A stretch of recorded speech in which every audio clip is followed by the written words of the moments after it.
Hey, so the first frost is in my forecast, so what do?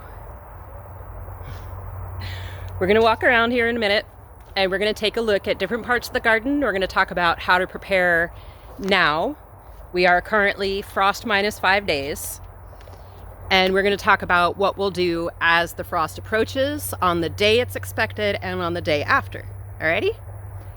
My name is Micare. This is More Piranha Gardens. If you wouldn't mind clicking a thumb, hit that subscribe bar, and if you want to know when I put up new videos, ring the bell. Alrighty? So let's start taking a look. What are we going to do today? So my frost is expected on Thursday night, which will be November 4th, which is 20 days early. But it's a frost, not a freeze. It's supposed to be, they're saying right now that it'll be 36, but then Friday night it'll be 40. The days in between will be warm. And then we're going to be back up in the mid 40s and then up into the 50s at night after Thursday. So this is a single night frost. This is not a hard freeze. This is not an extended frost event. This is not anything like this. This is a one night light frost. Okay. So there's some things that we'll do different than if it was going to be at a deeper freeze event or a long-term freeze event, okay? And I'll try to point some of that out as we go. All right, so one of the very first things that we're gonna do is we're gonna walk around and assess our garden and see what we have. So just in this little area where I am right now, I'm gonna show you a few things. All right, so I need to clean up my, these are all my rabbit cages that I made to protect my plants from rabbits recently. And if you saw that video, yay, and if you didn't, go catch it. So basil is not especially frost hardy. That basil might not be there on Friday. Well, it's not going to be abducted by aliens, but it might get burned on the edges, and it might have black leaves when I come out here, and it might be all dead, or it might be perfect. We'll see what happens. I have some potted plants over here, and we'll come back to what we're going to do about potted plants, but be aware that I have those in this garden. I have some perennials. Get that glare off of there, like this echinacea. And this bee balm. And that holy basil might be perennial. It just depends on how bad our winter gets. I have some garden balsam, which I know will not make the freeze. Or the frost. Comfrey should be fine. And catnip's gonna do great. The catnip is in a cage because our cats eat catnip. Like, they eat the whole plant, and they've killed 6. So it lives in there. All right, so what we do is we go around, we assess what we have and how tolerant it is. If I had carrots, beets, onions, garlic, turnips, the underground stuff, no worries at all on those things. Your brassicas, your cabbage, your broccoli, cauliflower, Brussels sprouts, kale, those sorts of things, they're going to be fine. Your peas are fine. Your okra, tomatoes, eggplants, peppers, those are going to be iffy. We'll talk about them. All right, so just kind of go around, see what you have, and assess what you might need. If you need to look some things up, look up frost tolerance of whatever it is that you're growing. Frost tolerance of orange mint, which is what's at my feet. See what it needs, okay? The next thing that we're gonna do is we're gonna start taking out dead plants that have not already been removed. Here's a dead sunflower plant.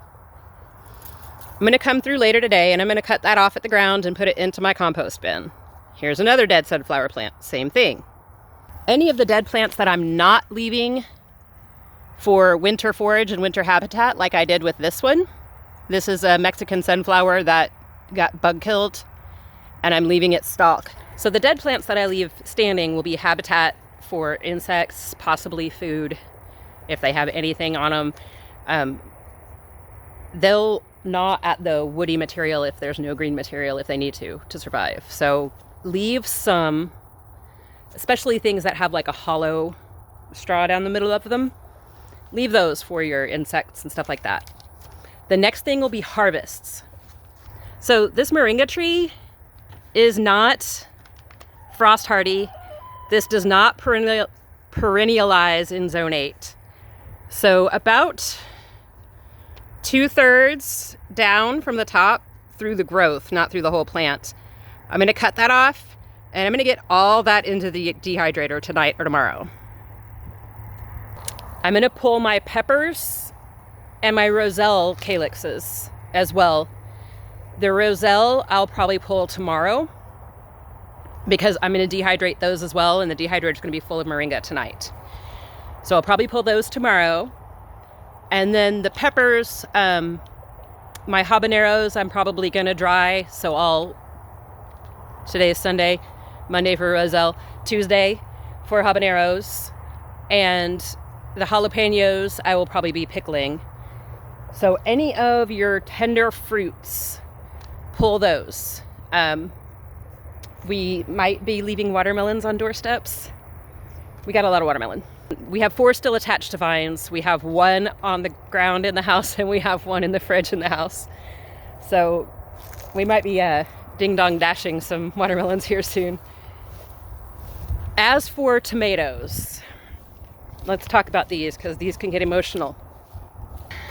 See, I did a tour of fall tomatoes the other day, and here's why it's tricky. This frost wasn't in the forecast when I did this a couple of days ago. And I showed you all these little baby, nowhere near ripe tomatoes that I've got going on in here that I was just so looking forward to them. But here's the thing. I don't have to pull those all down. The forecast is for 36. They're not going to freeze. It's just the ones that aren't ripening aren't going to taste very good if I let them go through that. Any of them that are a little ripe, like you can see this one's not quite ripe. I mean, it will be by Thursday. Today's Sunday, but it's not quite ripe. Here's a good example. This one. All right, so see that yellow one here by my thumb? It's just starting to blush. So I would pick that one. Any of the tomatoes that I pick on Thursday that are ripe or just starting to blush, I'm going to put them into a cardboard box. Last year, our first frost wasn't until November 30th. It's supposed to be November 24th, I think is what Old Farmer's Almanac has adjusted us to now. And this one, like I said, is just a light frost, and it's just one night. But I'm not going to trust the ripe fruit with it because they're not going to taste as good. The younger and smaller fruit might survive. The flowers might survive if it's not too bad. So I'm going to take the risk because that's not going to do anything anyways in a cardboard box. It's going to stay tiny and rock hard and never tomato up. Alrighty. So those are some of the leading up to projects. We're also going to want to mulch. So your mulch is going to help with your soil moisture. Your soil moisture is going to help with your soil temperature. Damp soil is going to hold more heat than dry soil. All right. So we want to mulch. The mulch is also going to protect the soil from the temperature fluctuations. That's not going to do anything for the leaves and the branches and the flowers and the fruit. But we're worried about the roots of the plants because that's where their life comes from, right? All right. Even with all the photosynthesis in the world, without roots to pull food from, they're not going to do anything. So let's come back to potted plants and seedlings. I have those guys down there. I have a couple of potted plants down here, but most of them are here. And these are already grouped together, and they're already by a fence. So when we group them together, what we're doing is we're protecting the sides of the pots from wind, and we're letting them kind of all nestle. Now, one reason that I have these next to a fence is that when the frost comes, I can throw a sheet over those T-posts and down and just make a little area right here that will be somewhat insulated. That is not going to protect them from a hard frost. or a hard freeze. That is light frost stuff.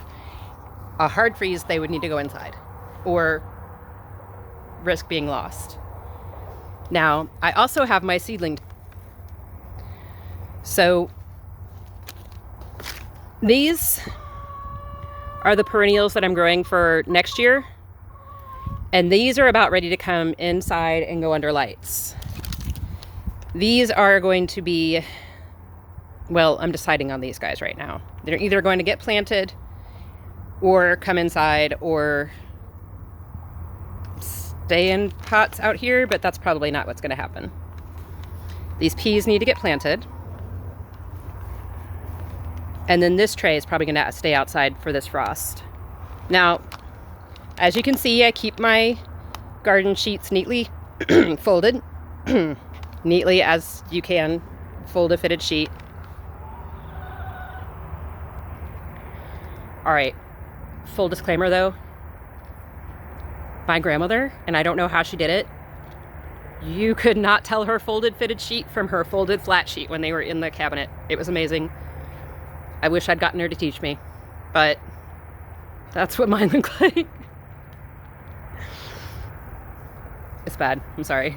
I'm gonna drop some of the potted plants and some of my seedlings into my compost bin. On Tuesday is the day that I add all of the chicken bedding and mix it all in. So that's gonna raise its temperature a little bit, especially since I kind of skipped coop cleaning last week. So it's got double the nitrogen right now. And then on Thursday, when I turn the compost again, I'll flatten it out and I'll put my seedlings on top of it so they'll have a little warmth, and then I'll throw my sheet over the compost bin. And that will give them just the slightest bit of protection. Now on Thursday, I'm gonna double check the weather report. And anything that looks like it might need a little more protection, a little deeper mulch, I can come and throw more straw on its feet. For example, I haven't put the strawberry bed to bed yet. So I will be going into that bed and adding a lot of straw, just because that's what we do for the strawberry bed in the wintertime. I don't have many things that are tender that I expect to survive past this, so I'm not going to be too worried about deep mulching. But I will say that when we had the ice storm and the snowpocalypse in February, when it was -1, that was like a 100-degree record for this area. A lot of my plants survived because I just piled straw on top of them. Like, you couldn't see the plant at all. I had broccolis that were completely under straw, and we had a really hard freeze and they came through. So if the forecast changes by Thursday and it looks like it's going to be worse, I can come out and add some straw. Let's talk about the day after. So on Friday morning, assuming that we actually have this frost, on Friday morning, I'm gonna need to get out here early. And what I'm gonna do when I get out here early is I'm gonna come visit all the plants that I knew were possible risks. I'm going to uncover anything that's under a cover and see how it's looking. I'm gonna check my tomatoes and see if they have any frost damage. If they look to be frozen, if they look to be frosty, before they have a chance to thaw, I'm gonna water their ground again. That's going to help them recover. It's gonna help them spring back without just collapsing. So the frost hurts their cell structure. So if you did your banana peel tea, they'll have a little more tolerance for that, because that improves their cell structure. So if you see anything with frost damage, water its soil early before it can thaw. Uncover everything so they don't get overheated. Another thing that we're going to do after the frost is any leaves, like I talked about, the basil might die, it might have black leaves on it. Any of the leaves that have gone slimy or mushy or dead, any of the branches that have gone slimy, mushy, dead, we're gonna cut those, because that is not gonna keep the plant healthier, all right? Say I come out and I find a pepper plant and all its leaves are shriveled and dead and some of its branches are shriveled and dead. If you go back to my potting up peppers video, and I'll put a link for that at the end, I'll show you how to get them into a pot, and you want to cut them way down. And in that video, I didn't remove all the leaves because I was doing it preemptively. But on Friday, if I came out and I found a pepper plant with all dead leaves in the ground, I would cut all those off, cut the plant down to like 6-8 inches tall, cut it right above a leaf node so it has something to grow out of for next year, and then just mulch the heck out of it. Just pile it up around the stem, all right? And then start to notice things, okay? It's the first frost. Your terrain, your gardens, your wind flow, all of that might have changed since last winter. So go through your garden and start to notice your microclimates. Last year, in frost events, these didn't frost as quickly as stuff that was up that way. So I know from last year that I have a slightly warmer microclimate right here where my cherry tomatoes that I am counting on to ride out this thing live, because last year it did not frost as quickly or as easily as other areas of the yard. So I know that if I needed to bring other plants to a microclimate, this would work. I also know that my compost bin is going to create a microclimate because it creates its own heat. When we come to the colder parts of winter, like if we find out that we're going to be under 20 for a while, which in this area is rare, but it happened last year, and Farmer's Almanac is predicting that we're going to have another severe cold snap, but not quite as bad as last year. So the chicken coop will get either cardboard or plastic sheeting on some of its hardware mesh walls so that they can trap some heat. So actually inside of there will be another microclimate. Now, chickens will eat plants, so I would have to protect my plants in some way, but I could also, like, the chickens have their own garden on the outside, so I can bring a sheet down around that and let the chickens warm some of my plants as well. So we've got plans beforehand. You're going to check your garden. You're going to see what kind of plants you're growing. You're going to see their tolerances. You're going to start harvesting things that you know aren't going to make it. Fruits and leaves that you know are not going to make it, that you want to keep. You're going to start harvesting those and preserving those. You might have a crunch of work with this. That's kind of part of it. If you don't have the stamina for the crunch of some work, you might need to let some things go. Like, I'm going to pull down the somewhat ripe tomatoes, but I'm not going to do them all. So if they go, they go. I might not get all my roselle harvested. If it goes, it goes. I know I'm not going to have the stamina to neatly slice, 8 buckets of roselle. I don't think I have 8 buckets, but you know what I'm saying. All right. On the day of, we're going to water the ground, not the plants. We're going to water the ground. We're going to protect our potted plants and our seedlings, whether that means covering them, bringing them indoors, putting them in a sheltered area. And we're going to cover any plants that need to be covered. On the next morning, we're going to come out early. We're going to check for frost. We're going to water the ground if needed. And we're going to look at our microclimates and keep those in mind for the rest of the winter. Alrighty? I do think we have covered it all. All right, so get out there, start taking a look at your stuff, start making a plan. Have anything that you need ready to go. Almost forgot, you can use clear Rubbermaids. Like if you have a small area, you can just turn over a clear Rubbermaid, but do that late in the evening and take it off early in the morning so you don't cook your plants. Because, like, I'm talking about frost preparations, but y'all, it's 80 out here. I'm sweating talking about frost preparations because they're imminent.